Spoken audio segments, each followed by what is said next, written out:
from the Waterloo Region Record from the year 1966.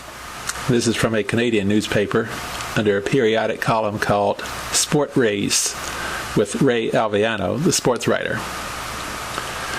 Some may be against it, others could care less, but it appears the counterpin in 5-pin bowling is on the way out. This touchy question has been tossed around for years. It's a known fact that many proprietors favor elimination while bowling officials are against changes.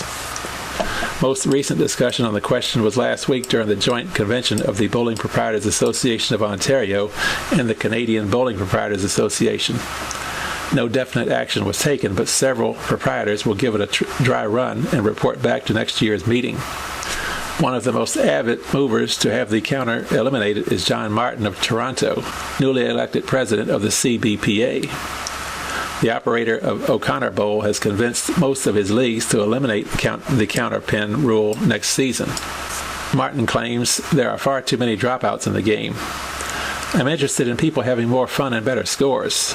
It's tough enough scoring without adding frustration. The CBPA president pointed to the junior program as an example. I would like to see the day when youngsters don't have to shoot for the counter. For some, it's tough enough holding the ball, let alone worrying about the counter. Martin could be right. The 5-pin game suffered for a number of years, and it now is starting to climb again. The major reason for the upsurge is the youth bowling program. Automation hurt the game badly. Pinboys were eliminated, and this was the key blow. Youngsters around a bowling house usually develop into top-flight bowlers. Once the automatic machines took over, the youngsters were forgotten, which ultimately led to a drop in business. It suddenly dawned on a few that junior bowling should be promoted. One of the first to conduct junior classes was Stan Wadlow, Recreation Director for East York. He started with 50 youngsters 15 years ago. When the CBPA was founded 3 years ago, it took under its wing the promotion of junior bowling. Through the hard work of Executive Director Doug Miller, membership has grown to 27,000. Martin's aim is to see the membership climb to 50,000 within the next year. There were many who figured the proprietors couldn't do it, but we proved them wrong. The program has mushroomed, and this no doubt is the biggest and best thing that ever hit the bowling industry. It's the salvation of the game.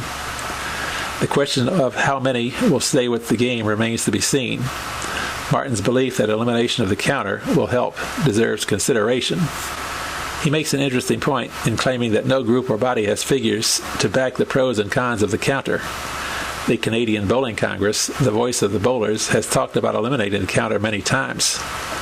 The question was supposed to be brought up at this year's annual meeting, but it was never discussed.